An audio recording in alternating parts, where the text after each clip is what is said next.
The wind in 1882 Montana did not blow. It hunted.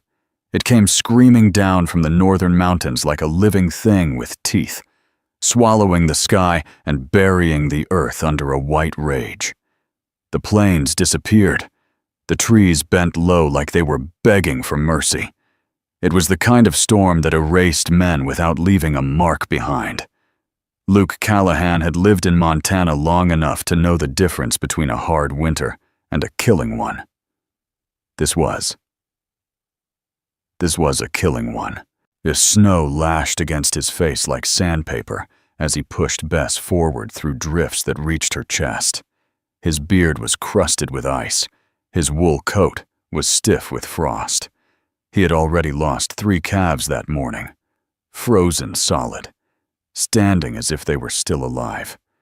The land always took something, but he had not expected it to try and take her. Bess stopped first. Her ears snapped back. She snorted and refused to move. Luke squinted through the storm. At first he saw nothing, just white chaos. Then a shape, a dark shadow buried in the drift. He slid from the saddle, snow swallowing him to the knees. His hand hovered near his revolver as he forced his way forward. It was a carriage, not the rough kind used by ranchers. This one was painted deep blue, trimmed with gold, meant for town roads and polished streets. It was shattered, one wheel gone. Wood splintered. A dead horse lay half buried nearby, legs stiff and reaching for the sky. Someone had crawled away.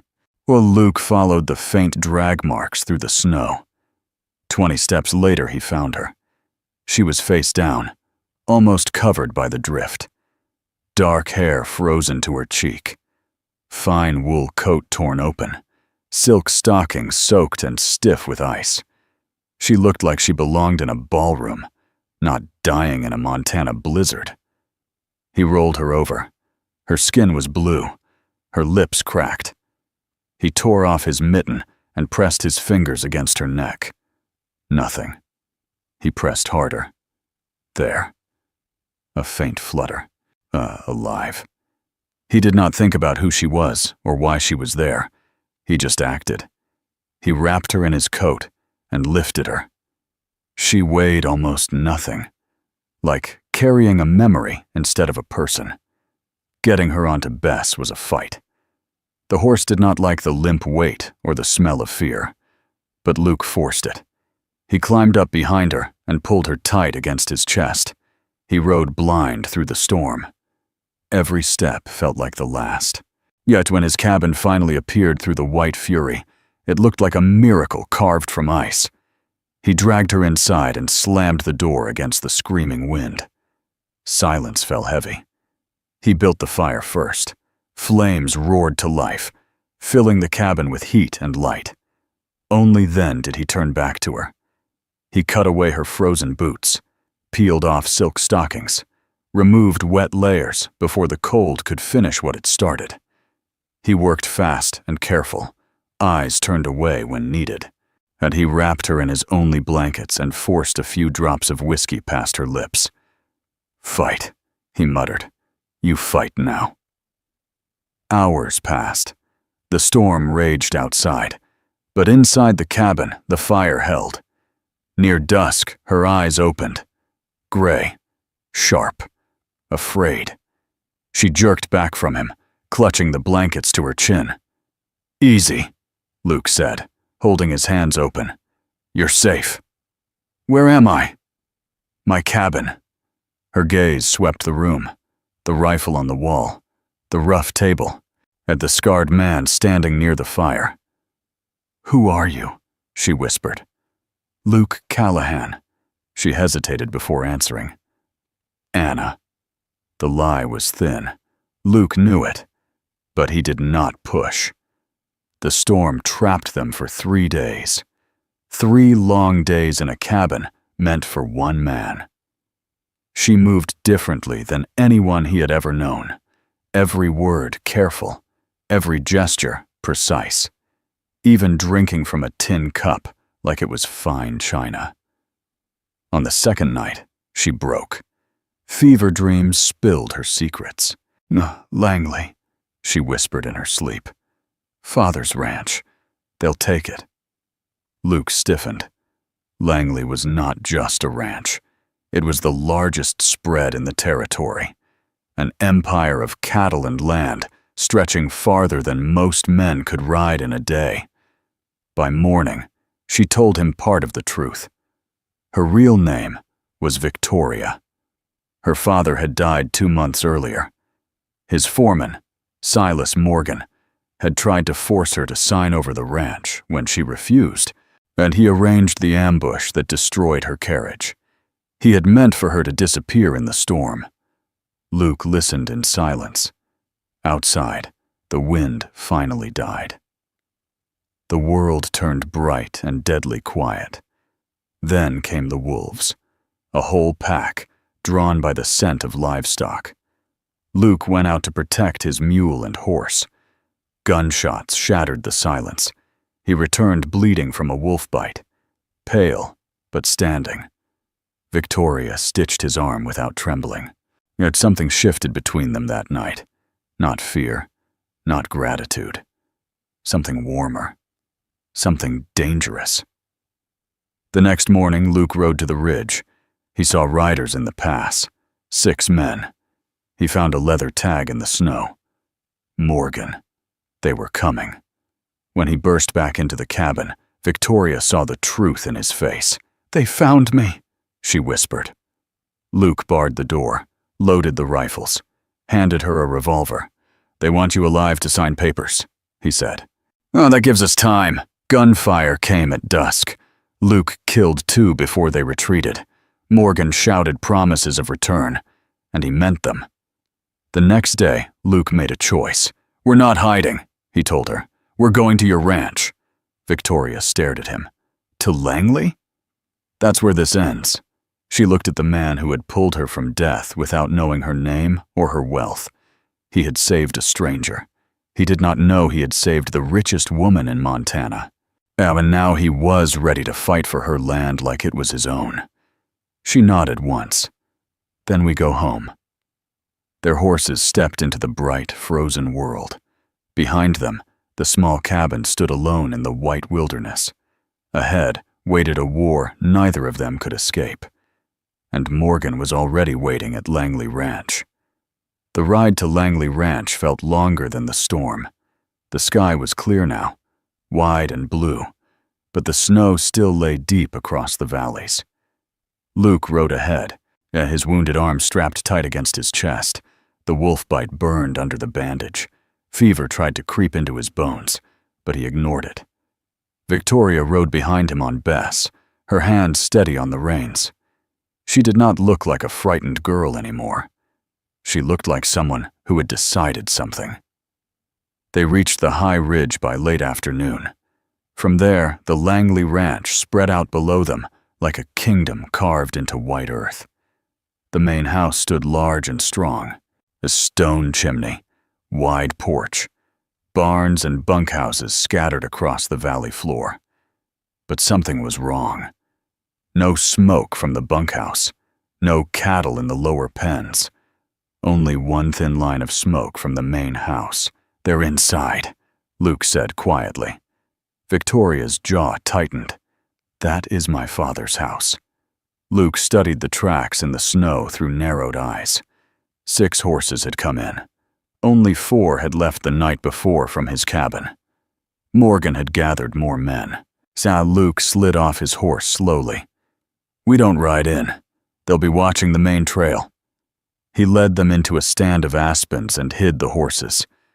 A small line cabin sat a short distance from the main buildings, half buried in snow. "You wait there," he told her. "Bar the door. Don't come out." Victoria did not argue, but her eyes followed him as he slipped into the shadows of the ranch she had grown up on. Luke moved carefully. He knew ranch layouts, knew where men stood guard, and knew where light spilled from windows.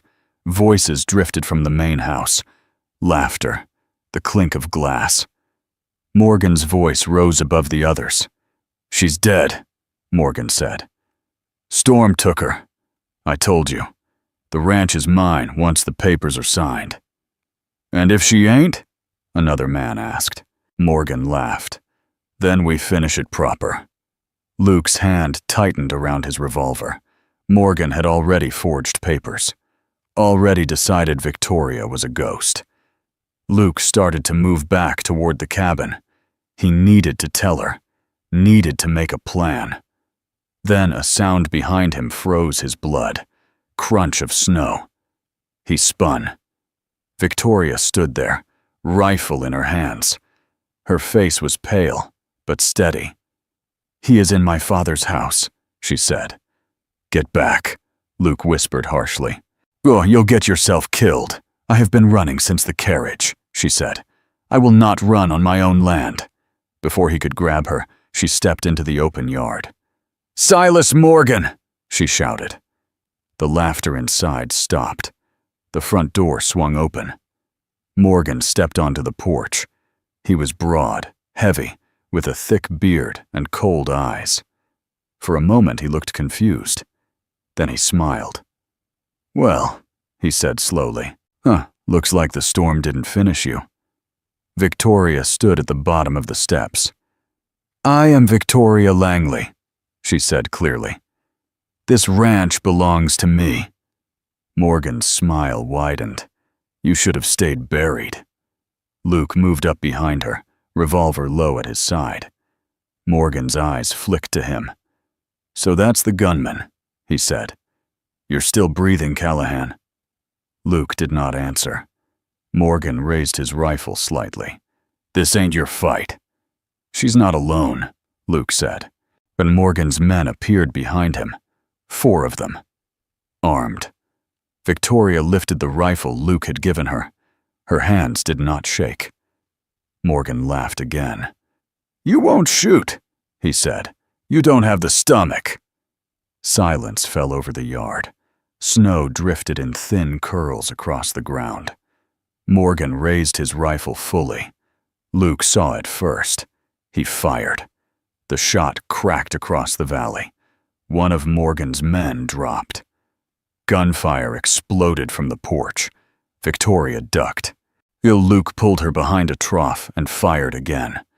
2 more shots from the house tore into the wood beside them. Victoria crawled to the edge and aimed. She remembered her father's voice. "Squeeze. Do not pull." She squeezed. A man on the porch stumbled backward and fell. Morgan cursed and charged forward, firing wildly. A bullet struck Luke in the shoulder, the same side as the wolf bite. He staggered, but stayed on his feet. Victoria saw him sway. "Luke!" she cried. But Morgan rushed down the steps. He tackled Luke hard. They hit the snow together. Luke's revolver flew from his hand. Morgan's weight pinned him. "You think you can steal my ranch?"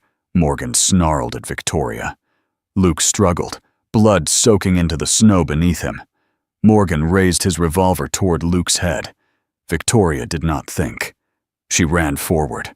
She grabbed the fallen revolver from the snow. Morgan's finger tightened. Victoria fired first. The sound was deafening, but Morgan froze. His eyes went wide. He looked down at his chest as red spread across his coat. Then he fell backward into the snow. Still, the yard went silent. The last of Morgan's men ran. They did not look back. Victoria stood there shaking, the revolver heavy in her hand. Luke lay on the ground, pale and bleeding. She dropped beside him. His eyes were open. "You got him," he whispered. She pressed her hand against his wound. "You do not get to die," she said fiercely. But he tried to smile. "Told you. Your turn." She dragged him inside the house, inside her father's house. Blood marked the floor. She found clean cloth, whiskey, anything she could use. She worked fast. The wolf bite was swollen and dark. The bullet wound bled heavily. She stitched him again, hands steady, eyes dry. Hours passed.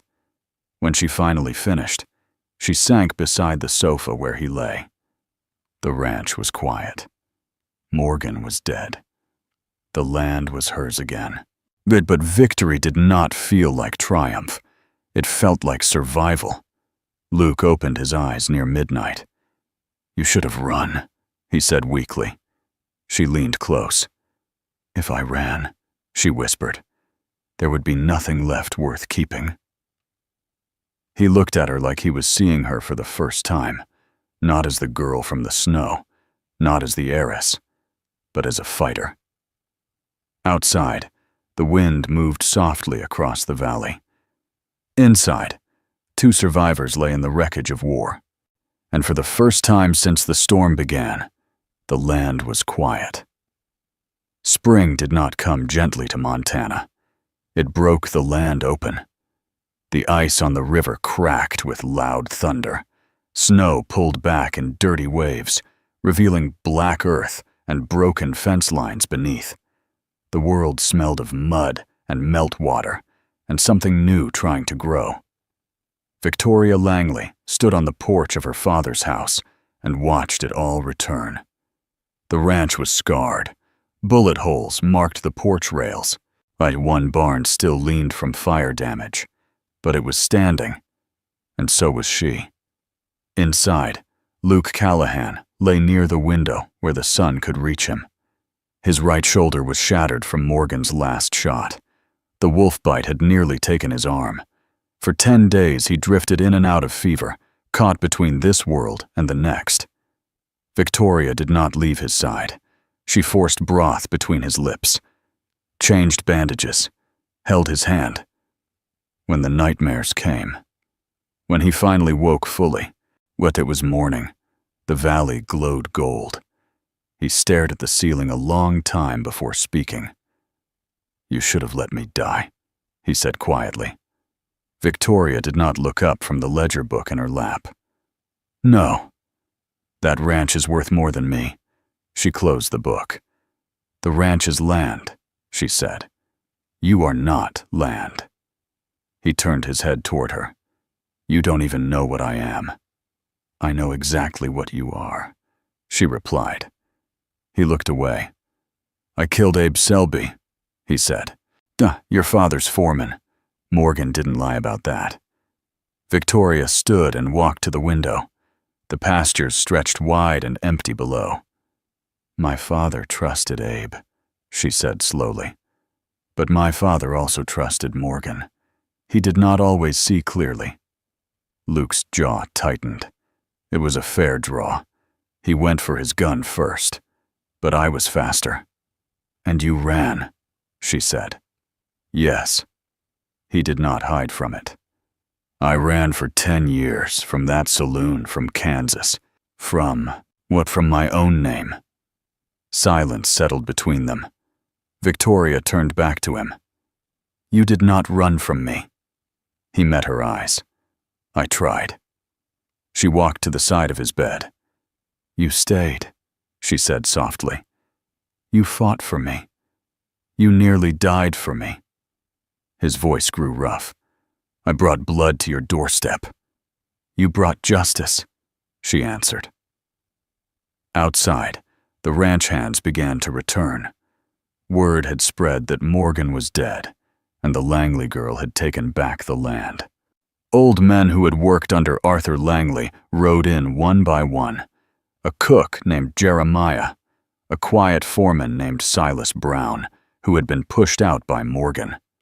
Young cowboys looking for honest wages. Victoria stood on the porch and spoke to them. "My father built this ranch," she said. "Morgan tried to steal it. We will build it back stronger. Fair wages, fair work, no lies." The men nodded. They saw something in her that day. Not just a rich girl from the East, but a leader. And the ranch came alive again. Fences were rebuilt. Cattle were brought in from winter survivors. The forge burned day and night. And Luke watched. He could not rope. He could not draw a gun anymore. His right arm would never be what it was. He walked stiffly now, favoring the shoulder that still ached with every breath. One evening, near the end of summer, he stood in the barn saddling Bess. His old saddlebag lay packed at his feet. Victoria stepped into the doorway. You are leaving," she said. It was not a question. Luke did not turn. "I don't belong here." She stepped closer. "This is your home." He shook his head. "I am a gunman with a ruined arm. I am the man who killed your father's foreman. I am the reason Morgan hated this place enough to come back strong." She walked until she stood beside him. "You are also the man who pulled me from a snowdrift," she said. "The man who fought wolves for a mule. The man who stood in front of me when bullets were flying." He stared at the ground. "I don't fit in your world." She reached out and took his damaged right hand gently. He tried to pull away. She held on. She lifted his hand and pressed it over her heart. "You feel that?" she asked. He did.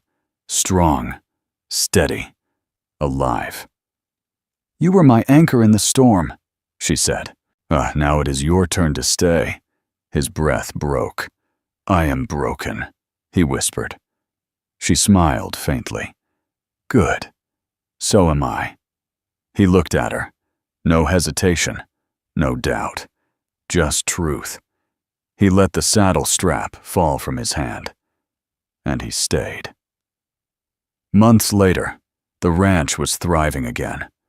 The hills turned gold under a wide autumn sky. Victoria rode beside Luke through the high pasture. His right arm rested in a leather sling, but his left hand held the reins steady. He was not the fastest rider anymore, but he was there. She looked at him. "You did not know who I was when you saved me," she said. He smiled slightly. "I didn't need to." "You saved the richest woman in the territory," she teased. He shook his head. "I saved a woman freezing in the snow." She guided her horse closer until their knees touched. "And I saved a man who thought he did not deserve a home." They rode in silence for a long moment. Wind moved through the tall grass. Cattle grazed peacefully below. The land was theirs, not because of wealth, not because of law, but because they had fought for it together. And this time, neither of them ran.